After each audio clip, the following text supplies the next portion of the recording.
जी welcome back students. तो last session में हमने राइट डाटा का मेथड डिस्कस कर लिया है। अब हम अगले मेथड पे आते हैं, वो है हमारे पास रीड डाटा। रीड डाटा भी एक स्ट्रिंग मेथड है, सॉरी एक स्टैटिक मेथड है। और ये जो मेथड है ये स्ट्रिंग टाइप की वैल्यू रिटर्न करेगा। ठीक है, ये उसी का पेयर है कि राइट डाटा स्ट्रिंग वैल्यू को सेव करवाएगा, तो रीड डाटा जो है वो स्ट्रिंग वैल्यू को रिटर्न करेगा या उसको आउटपुट प्रोवाइड करेगा। ठीक है, फाइल में से डाटा रीड करना है और इसने रिटर्न करना है। अब देखते हैं कि इसको हम किस तरीके से बना रहे हैं और इसको कैसे यूज़ कर रहे हैं। तो यहाँ पे भी हमने किया ये कि फाइल क्लास का ऑब्जेक्ट बनाया है F, file F equals to new file, और इसमें हम कुछ ये कर रहे हैं कि हमने फाइल का पाथ इसको प्रोवाइड कर दिया। तो इस तरीके से फाइल क्लास का ऑब्जेक्ट बन जाएगा यहाँ पे। फिर फाइल इनपुट स्ट्रीम का ऑब्जेक्ट हम बना रहे हैं FIS, और हमने इसको ऑब्जेक्ट प्रोवाइड किया न्यू फाइल इनपुट स्ट्रीम, और इसको फाइल क्लास का ऑब्जेक्ट प्रोवाइड कर दिया। ठीक है जी। अब आप लोगों से मेरा सवाल ये है कि यहाँ पे हमने कोमा लगा के दूसरा आर्गुमेंट ट्रू या फॉल्स क्यों नहीं किया।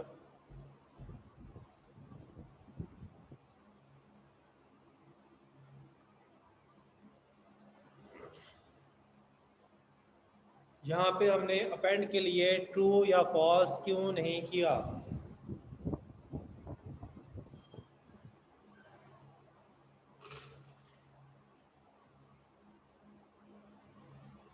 जी वेरी गुड, मुझे जवाब मौसूल हुआ है मोहम्मद अब्दुल्ला आदिल से, और इन्होंने बिल्कुल सही बात बताई। कहते हैं क्योंकि इसमें हम रीड कर रहे हैं, जो ये फाइल इनपुट स्ट्रीम है ये अपेंड नहीं करता होता। ये चीज़ आप वे मशीन रखें।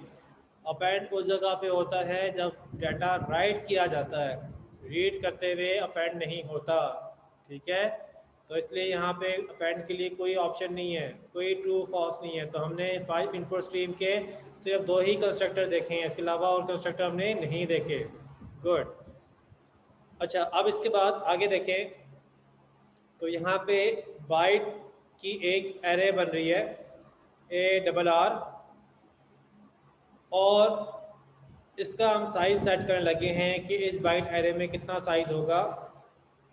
तो इसके लिए हम यहाँ पे यूज़ कर रहे हैं f.length का मेथड,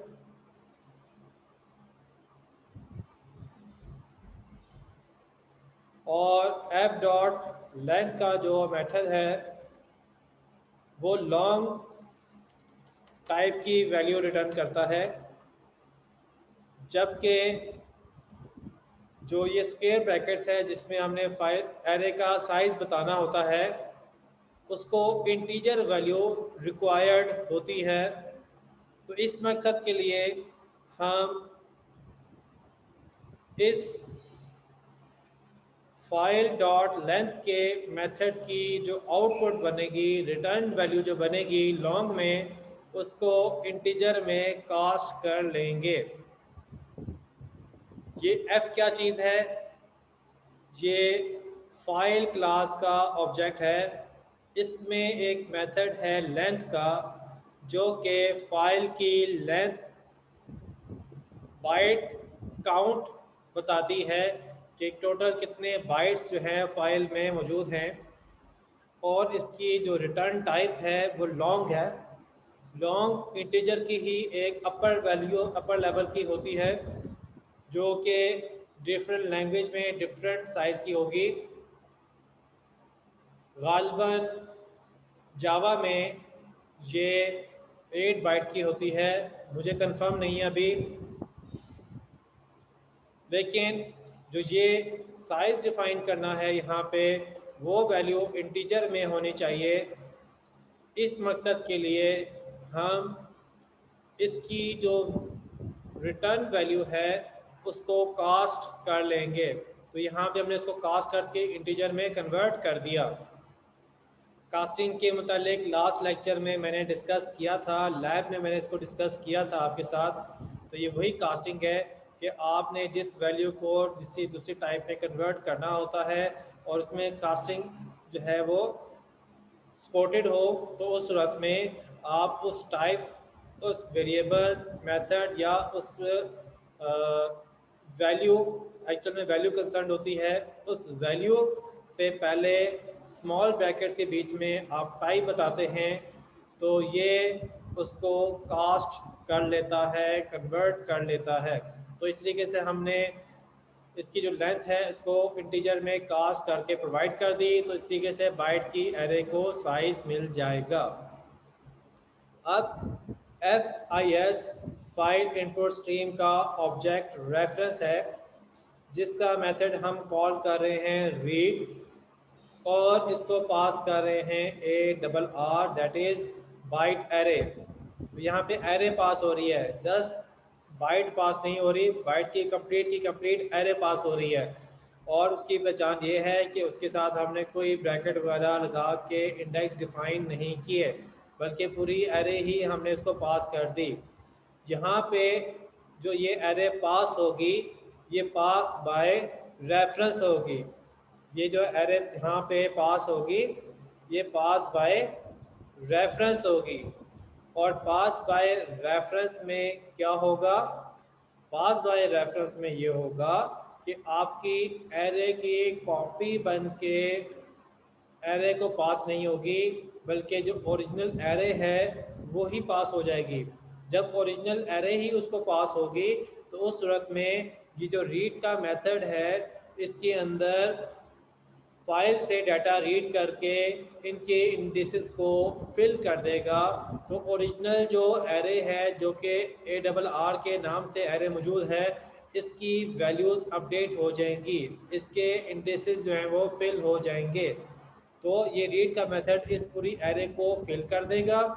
जब ये एरे फिल हो जाएगी इस स्टेटमेंट के एग्जीक्यूट होने के बाद, तो अब हमारे पास ये बाइट एरे आ चुकी, जिसमें फाइल से डाटा रीड करके हमने यहाँ पे प्लेस कर लिया है।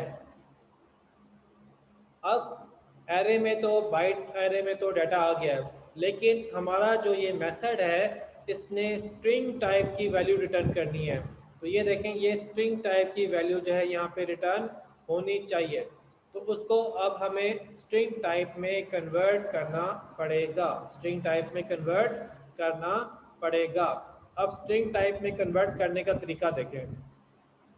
हमने एक स्ट्रिंग क्लास का ऑब्जेक्ट बनाया है S, ठीक। और अब ये जो पोर्शन है जिसको मैं हाईलाइट कर रहा हूँ आपके सामने, इसके अंदर हम उस एरे को स्ट्रिंग टाइप में कन्वर्ट करने लगे हैं।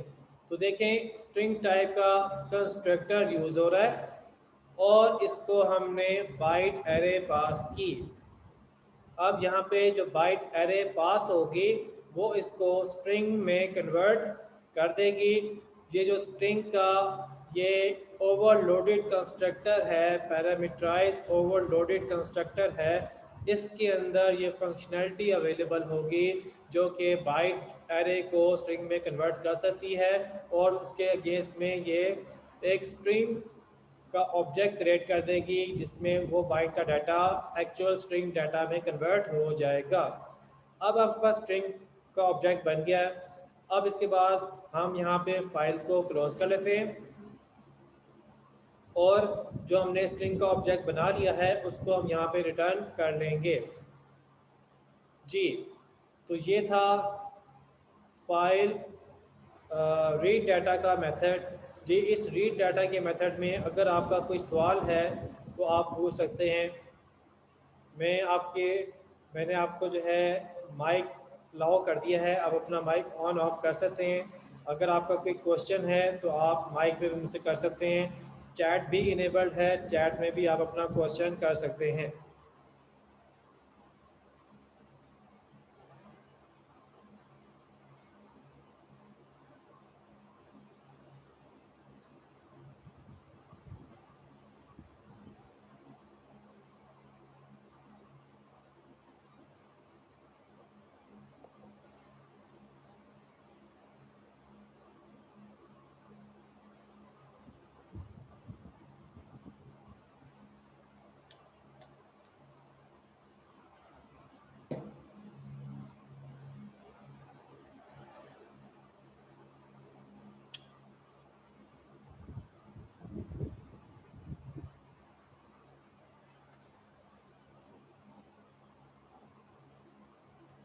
जी, किसी का क्वेश्चन है तो हैंड रेज करें, मुझे कंफर्म हो कि आपका क्वेश्चन आने वाला है, अदरवाइज मैं फिर आगे चलूँ।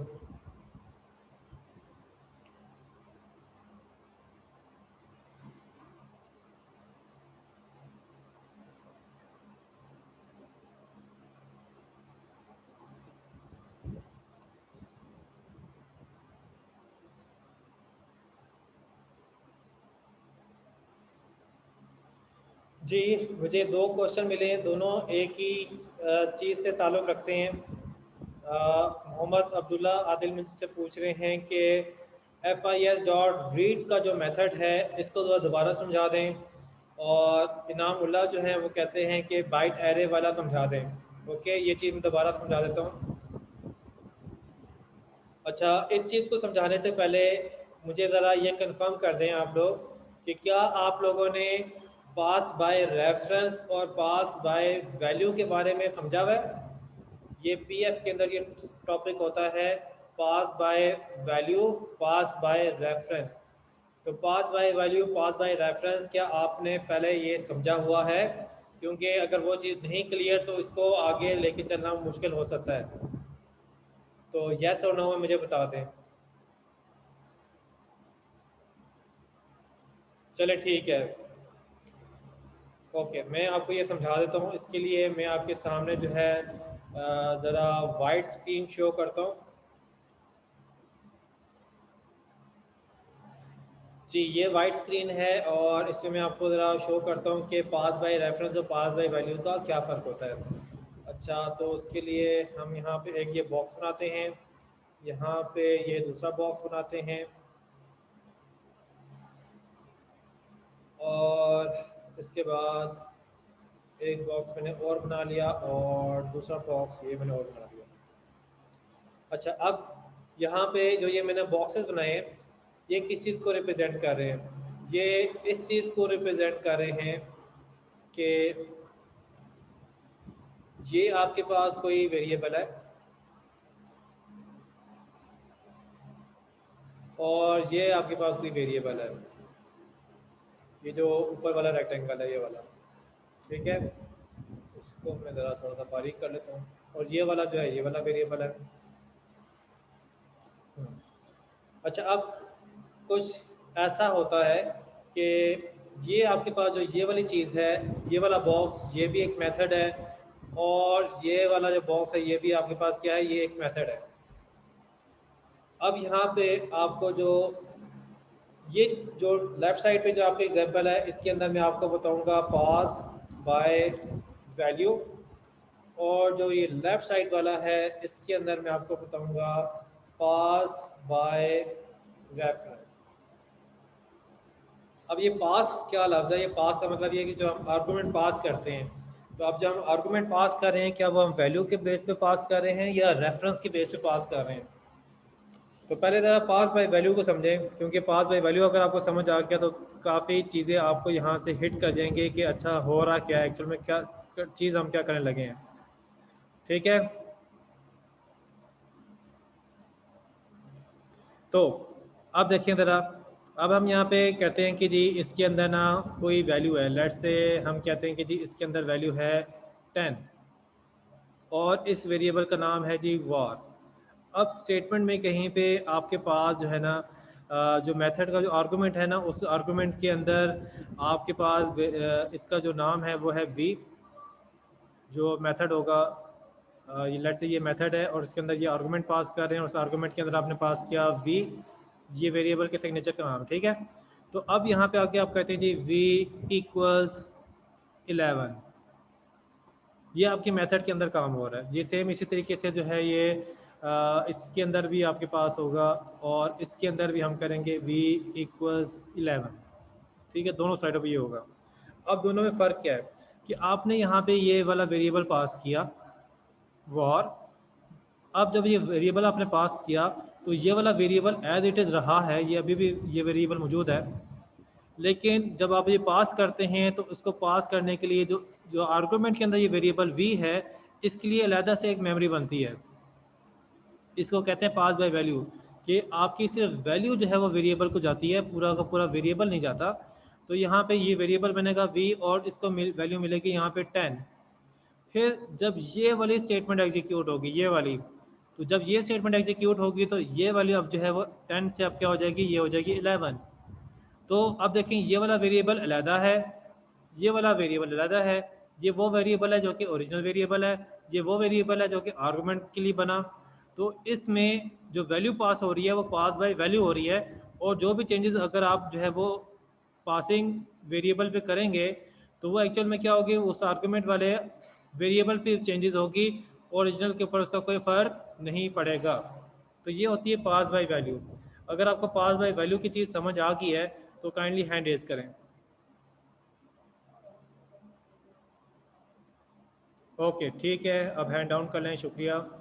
अच्छा, अब आ जाते हैं पास बाय रेफरेंस। अब पास बाय रेफरेंस में भी जो है ना ये वाला वेरिएबल है वॉर। अब इसको आपने पास किया ये वाला वॉर। अब पास बाय रेफरेंस में इसके लिए आर्गुमेंट के लिए कोई नई मेमोरी नहीं बनती, बल्कि इसी मेमोरी के ना दो नाम हो गए, एक इसका नाम हो गया वॉर और दूसरा इसका नाम हो गया वी। तो एक मेमोरी, एक जो आइडेंटिफायर है, एक जो मेमोरी है उसके मल्टीपल आइडेंटिफायर नेम हो सकते हैं। और वो हमने काफ़ी जगह पे जो है उन चीज़ों को देखा भी है, जैसे कि हम ऑब्जेक्ट की बात कर रहे थे, तो ऑब्जेक्ट को कॉपी करना, ऑब्जेक्ट को क्लोन करना, तो क्लोन के अंदर भी हमने देखा था कि एक ही ऑब्जेक्ट है, उसका एक नाम एक है, दूसरा नाम कुछ और है। इसी तरीके से यहाँ पे ये एक ही मेमोरी है, इसका एक नाम जो ओरिजिनल है वो है वॉर, दूसरा जब हम आर्गूमेंट में पास कर रहे हैं तो अब इसको जो एक और नाम मिल गया है वो क्या है, वो है v। अब यहाँ पे आके आपने v इक्वल्स टू 11 किया, तो ये कोई सेपरेट मेमोरी तो है नहीं, ये तो ओरिजिनल मेमोरी ही इसको मिल रही है, तो इसी के अंदर वो चेंजेस होंगी और यहाँ पे हो जाएगा ये 11। ठीक है, तो ये होता है पास बाय रेफरेंस, कि आप जो है बजाय वैल्यू पास करवाएं उसकी, आप वो वेरिएबल ही का रेफरेंस पास कर लेते हैं, और जब उस रेफरेंस को पास करते हैं तो जो चेंजेस आप अकर करेंगे, जो चेंजेस उसमें परफॉर्म करेंगे, वो ओरिजिनल के ऊपर ही वो परफॉर्म हो जाएंगी। तो ये होता है पास बाय रेफरेंस। जी, पास बाय रेफरेंस की लॉजिक समझ आ गई? अगर समझ आ गई तो हैंड रेज करें।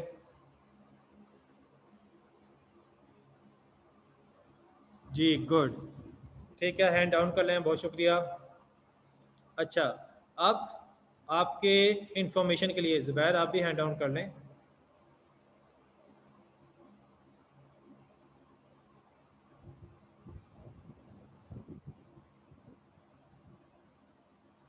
जी, पास बाय रेफरेंस का दोबारा से ये बता दूं कि आप आर्गुमेंट में जब वैल्यू पास करते हैं, आर्गुमेंट में जब आप कोई वेरिएबल पास करते हैं, आर्गुमेंट में जब कोई वेरिएबल पास करते हैं तो उस वेरिएबल के अगेंस्ट एक उसका एलियस वेरिएबल क्रिएट नहीं किया जाता, या उसका एक डुप्लीकेट वेरिएबल क्रिएट नहीं किया जाता, बल्कि ओरिजिनल वेरिएबल ही का इस्तेमाल किया जाता है। इसको पास बाय रेफरेंस कहते हैं। जब ओरिजिनल वेरिएबल का ही इस्तेमाल किया जाए तो फिर जो चेंजेस आप वेरिएबल पे उस मेथड के अंदर परफॉर्म करेंगे वही इफेक्ट आपको वेरिएबल में मिलेगा, और उस मेथड के क्लोज होने के बाद भी वो इफेक्ट उस वेरिएबल के ऊपर रहेगा। इसको कहते हैं पास बाय रेफरेंस। एग्जांपल से मैंने समझा दिया है, और ये ज़रा उसको शॉर्ट में करके मैंने आपको उसको थोड़ा एक्सप्लेन भी कर दिया है। अच्छा, ये याद रखिएगा कि दो चीज़ों को आपको पास बाय रेफरेंस जो है वो बाय डिफ़ॉल्ट आप पास करते होते हैं। आप एरेज को पास बाय रेफरेंस आर्गुमेंट को प्रोवाइड करते हैं, और जो ऑब्जेक्ट्स होते हैं इनको भी आप पास बाय रेफरेंस पास करते होते हैं। अलबत्ता जो आपके प्रिमिटिव डाटा टाइप्स हैं, जैसे कि इंट है, फ्लोट है, एक्सेट्रा, इनको आप पास बाय वैल्यू किसी भी आर्गुमेंट को प्रोवाइड करते होते हैं। ओके, तो अब आ जाते हैं हम दोबारा वापस अपने प्रोग्राम की तरफ। जी, अब यहाँ पे हम जो चीज़ समझ रहे थे, क्या चीज़ समझ रहे थे, वो ये कि यहाँ पे हमने एरे पास की। अब यहाँ पे जो हम एरे पास कर रहे हैं इस मेथड को, तो वो जो एरे है वो कोई पास बाय वैल्यू नहीं है, यानी कि उसकी डुप्लीकेट नहीं बनती कि डुप्लीकेट के ऊपर सारा काम परफॉर्म हो मेथड के अंदर, ओरिजिनल जो है वो बिल्कुल आइसोलेट हो जाए, सेफ रहे, ऐसा नहीं होता। एरे जो है वो पास बाय रेफरेंस जो है इस आर्गूमेंट को मिलेगी।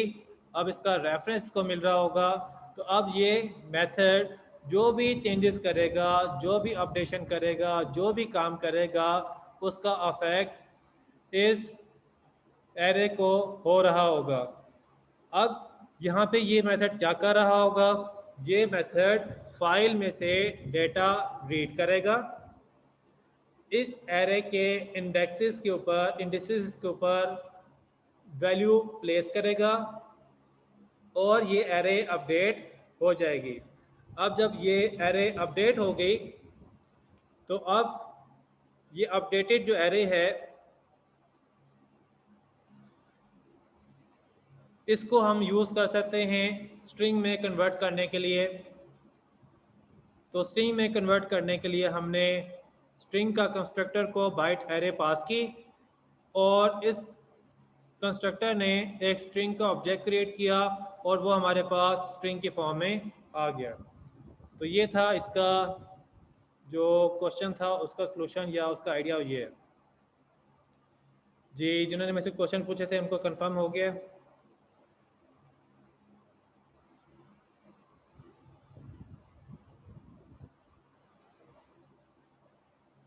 ओके, ठीक है, थैंक यू। अच्छा, अब यहाँ पे एक चीज़ और उसके बाद मैं जल्दी से जो है इसके मेन मेथड में आता हूँ, क्योंकि मेन मेथड हमें लाजमी करना है और टाइम हमारे पास इसके लिहाज से थोड़ा कम है। तो अब देखिएगा कि यहाँ पे दो रिटर्न यूज़ हो रही हैं इस वाले मेथड के अंदर, एक है रिटर्न एस और दूसरी है रिटर्न नल। तो दोनों रिटर्न लिखना यहाँ पे लाजमी है, क्योंकि इस वाले मेथड के अंदर दो फ्लोज हो सकते हैं, दो रास्ते से एग्जीक्यूशन हो सकती है। एक तो नॉर्मल रास्ता होगा जिसमें ट्राई के अंदर तमाम स्टेटमेंट एग्जीक्यूट होंगी और स्ट्रिंग रिटर्न होगी। दूसरा हो सकता है कि इसके अंदर जो है वो कहीं एरर आ जाए, एक्सेप्शन आ जाए, तो उस सूरत में ये वाला फ़्लो तो काम नहीं करेगा। तो उस सूरत में लाजमी होता है कि जो कैच है उसके अंदर हम कुछ ना कुछ ऐसा काम करें जिससे इसकी रिटर्न जो है मिल जाए, क्योंकि मेथड की अगर रिटर्न टाइप है तो उसमें रिटर्न करना लाजमी होता है। तो अब इसकी स्ट्रिंग इसकी रिटर्न है, तो अगर आपका दूसरा फ़्लो आ जाता है कि कैश के अंदर आप आ जाते हैं, तो उसमें आपको नल रिटर्न करना लाजमी होगा। दैट्स मीन कि आपको फाइल नहीं मिली या उसका प्रॉपर आपको फाइल का डाटा रीड करके आपको सलूशन नहीं मिला। अच्छा, अब इसके बाद आ जाते हैं हम यहाँ पे मेन मेथड में। मेन मेथड में आप देखेंगे कि हमने यहाँ पे दो मेन्यू बना रखे हैं, एक मेन मेन्यू है और दूसरा सब मेन्यू है। चॉइस 1 के अगेंस्ट सब मेन्यू आपको मिलेगा। तो अब ज़रा मेन मेन्यू में देखते हैं कि क्या हो रहा है। अब मेन्यू बनाने के लिए हम डू वाइल का इस्तेमाल करते हैं और इस वाइल की कंडीशन के लिए जो चॉइस वाला वेरिएबल चाहिए होगा उसका हमने वेरिएबल बना लिया है डू से पहले। फिर इसके बाद डू के अंदर आके हमने मेन्यू डिस्प्ले करवाया। मेन्यू में है enter 1 to save data to file. 1 press करें ताकि हम फाइल में डाटा सेव कर सकें। Enter 2 to read data from file. 2 press करके हम फाइल में से डाटा रीड कर सकते हैं। एंटर एनी की टू एग्जिट। कोई और की प्रेस करके हम एग्जिट कर सकते हैं। ये मेन्यू आपको नज़र आएगा। उसके बाद हम क्या एक्सपेक्ट करेंगे, हम एक्सपेक्ट करेंगे कि यूज़र इन ऑप्शन में से कोई ऑप्शन सेलेक्ट करेगा, तो उस ऑप्शन को रिसीव करने के लिए हमने स्कैनर क्लास का ऑब्जेक्ट बनाया। इसमें ये ख्याल रखिएगा कि इसके कंस्ट्रक्टर में हम सिस्टम डॉट इन यूज़ कर रहे हैं। सिस्टम डॉट इन अगर हम यूज़ कर रहे हों तो उसका मतलब है कि हम कंसोल से डाटा इनपुट या स्कैन कर रहे हैं। इन फ्यूचर आप देखेंगे कि हम स्कैनर क्लास का ऑब्जेक्ट यूज़ कर सकते हैं फाइल में से डाटा को रीड करने के लिए, लेकिन यहाँ पे हम जो है कंसोल से डाटा रीड करना चाह रहे हैं। तो इसके लिए हमने स्कैनर कंस्ट्रक्टर के अंदर सिस्टम डॉट इन प्रोवाइड किया है। मज़ीद देखें तो हमें यहाँ पे चॉइस रिसीव करनी है, तो उसके लिए स्कैनर क्लास का ऑब्जेक्ट sc का मेथड नेक्स्ट इन का कॉल किया ताकि यूज़र इंटीजर वैल्यू प्रोवाइड करे 1 या 2 या कोई और वैल्यू। और अगर यूज़र 1 प्रेस करता है तो उस सूरत में हमारा ये सब मेन्यू जो है वो अवेलेबल होगा। अब चॉइस 1 पे हमने करना क्या है, इसमें हमने डाटा सेव करना है फाइल के अंदर। अब देखिएगा ज़रा कि यहाँ पे हम कर रहे हैं एंटर आईडी, यानी कि यूज़र्स को मैसेज कर रहे हैं एंटर आईडी, तो उससे ये तवक्को होगी कि यूज़र आईडी एंटर करेगा और जो आईडी एंटर करेगा उसको हम स्ट्रिंग क्लास के ऑब्जेक्ट एस के अंदर रिसीव कर रहे हैं। तो ये sc.next का जो मेथड है वो एक स्ट्रिंग को रिसीव करेगा और उसकी वैल्यू s के अंदर आ जाएगी।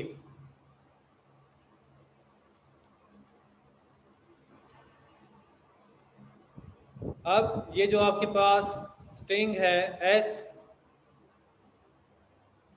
इसको वेन में रखिएगा क्योंकि इसका बार बार इस्तेमाल होना है। इसके बाद हम मैसेज डिस्प्ले करते हैं एंटर नेम, और एंटर नेम की सूरत हाल में आप देखें तो यहाँ पे इस स्ट्रिंग के ऑब्जेक्ट को ये एक्सप्रेशन वैल्यू प्रोवाइड करेगी। ये एक्सप्रेशन जो ये आपको नज़र आ रही है ये वैल्यू प्रोवाइड करेगी। अब इस एक्सप्रेशन में हम कर रहे क्या हैं, जो स्ट्रिंग में पहले से चीज़ मौजूद है, क्या चीज़ मौजूद होगी, आईडी मौजूद होगी, उसके साथ हम कनकैट कर रहे हैं कॉमा, और उसके साथ कनकैट कर रहे हैं हम नेम, जो कि यहाँ पे sc.next से हमें नेम रिसीव होगा। तो इस तरीके से इस s में क्या आ जाएगा, id comma name.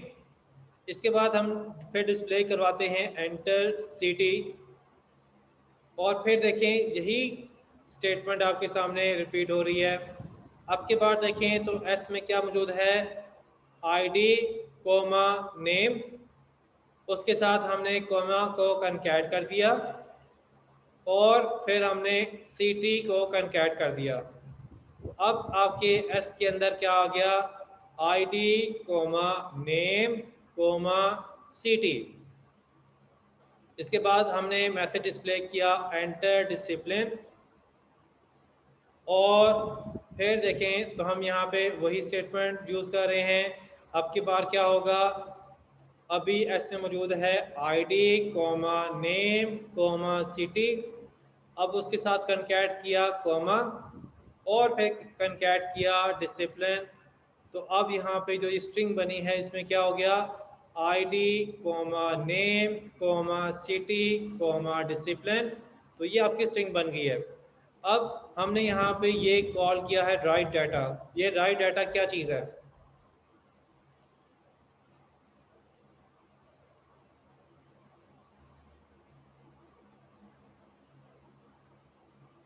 Right data क्या चीज़ है, मैं आपके आंसर का वेट कर रहा हूँ, जल्दी बताइएगा, टाइम शॉर्ट है।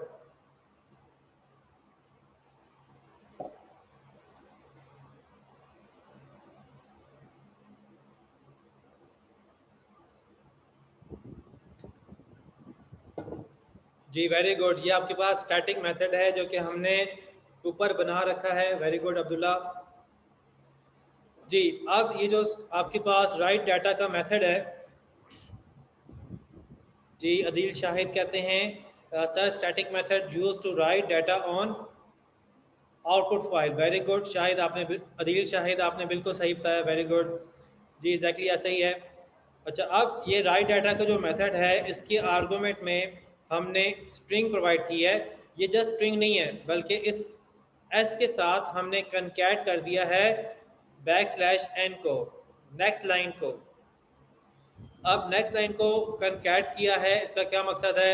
इसका मकसद ये है कि फाइल के अंदर ये जो स्ट्रिंग लिखी जाए उसके बाद जो अगला डाटा हो वो नेक्स्ट लाइन में लिखा जाए। तो इसको कर्सर को नेक्स्ट लाइन में लेके जाने के लिए या अगला डाटा नेक्स्ट लाइन में लिखने के लिए हमने साथ में इसको \n को कनकैट कर दिया। अब इसके बाद डाटा फाइल में यहाँ पे राइट हो जाएगा और हम यूज़र को कहते हैं want to save more data, कि हम क्या वो और डाटा जो है वो सेव करवाना चाहता है। अगर वो वाई प्रेस करेगा तो और डाटा सेव करवा सकता है, अगर एन या कोई और कैरेक्टर प्लेस करेगा तो फिर और डाटा वो सेव नहीं करवाएगा, उसको मेन मेन्यू नज़र आना शुरू हो जाएगा। अब इसके बाद देखें यहाँ पे इस मैसेज के बाद हम एक्सपेक्ट करेंगे कि यूज़र जो है वो कोई करैक्टर प्रोवाइड करेगा। तो उसके लिए हम यहाँ पे कह रहे हैं कि हमने करैक्टर 4 जो है वो क्रिएट करके रखा हुआ है, उसको हम वैल्यू असाइन कर रहे हैं। तो स्कैनर का ऑब्जेक्ट sc मेथड कॉल किया है नेक्स्ट, sc डॉट नेक्स्ट क्या करेगा, जो नेक्स्ट स्ट्रिंग है वर्ड है वो कलेक्ट कर लेगा। अब उस स्ट्रिंग के अंदर एक मेथड है 4 ऐड का, उसके इंडेक्स 0 से 0 हमने प्रोवाइड किया ताकि उस स्ट्रिंग का जो 0 के ऊपर करैक्टर मौजूद है वो रिटर्न करे। तो वो जो रिटर्न करेगा वो इस सी को असाइन हो जाएगा। अब सी में अगर वैल्यू आती है y तो ये लूप दोबारा से जो है वो कंटिन्यू हो जाएगा, और अगर आती है n या कोई और कैरेक्टर तो उस वक्त में ये लूप क्लोज हो जाएगा। अब हम आ जाते हैं चॉइस 2 पे। चॉइस 2 बड़ा सिंपल है, इसके अंदर हमने स्ट्रिंग क्लास का एक ऑब्जेक्ट बनाया s और रीड डाटा का मेथड कॉल कर दिया। ये रीड डाटा का मेथड वही है जो कि हमने ऊपर स्टैटिक मेथड बना रखा है, जो कि फाइल में से डाटा रीड करके रिटर्न करता है। और इसमें देखें डाटा आपके पास एस में आ जाएगा। उसके बाद हम डिस्प्ले करवाते हैं डाटा प्रेजेंट इन फाइल। उसके बाद नेक्स्ट लाइन में कर्सर जाएगा और जो भी डाटा है वो आपके पास कंसोल के ऊपर डिस्प्ले हो जाएगा। अब इसके बाद ये मेन्यू दोबारा से ओपन होगा। मेन्यू में अगर हम जो है 1 और 2 के अलावा कोई और चॉइस सेलेक्ट करेंगे तो फिर लिखा आएगा एप्लीकेशन इज एग्जिटेड। जी ये था हमारा एग्जाम्पल नंबर 4। इसके बाद एग्जाम्पल नंबर 5 जो है वो एग्जाम्पल नंबर 4 से ही बनी हुई है, थोड़ी सी अपडेटेड है। तो मुझे याद करवाइएगा कि हमने एग्जाम्पल नंबर 4 मुकम्मल कर लिया है और एग्जाम्पल नंबर 5 जो है वो हम नेक्स्ट वीक में लेसन में डिस्कस कर लेंगे। ओके, तो अब आप लोग ये करें कि जल्दी से अपनी अटेंडेंस मार्क कर लें। तो जिन स्टूडेंट की अटेंडेंस मुझे रिसीव हो चुकी है मैं उनके नाम कॉल कर रहा हूँ। हमजा साजिद अब्बासी, मोहम्मद अब्दुल्ला आदिल, अदील शाहिद खान, उसामा अहमद, मोहम्मद हसन महमूद, प्यार अली, मोहम्मद बाकिर इस्माइल, मोहम्मद उस्मान फ़ारूकी, मोहम्मद उमैर अमजद, मोहम्मद बाकिर इस्माइल, उसामा अकील, मोहम्मद शिराज, राजा इस्माइल ख़ान, मोहम्मद आतिफ जावेद, हारिस अली, हसन अब्बासी, अमान मतीन, मोहम्मद उस्मान फ़ारूकी, मोहसिन रज़ा, इनाम उल्ला, मोहम्मद अनवर। जी मोहम्मद अनवर तक मुझे अटेंडेंस रिसीव हो चुकी है। अब अगर किसी का मैंने नाम कॉल नहीं किया या किसी को इस पर शक है, कन्फ्यूजन है कि उसका नाम कॉल हुआ या नहीं हुआ, तो अभी भी चैट में अपना अटेंडेंस जो है भेज सकता है, अपना नाम और रजिस्टर नंबर लिख के भेज दें। तो जब तक ये जूम कनेक्टेड है आप अपनी अटेंडेंस भेज सकते हैं। ओके स्टूडेंट, अपना ख्याल रखिएगा, मिलते हैं अगले हफ्ते। अल्लाह हाफिज़।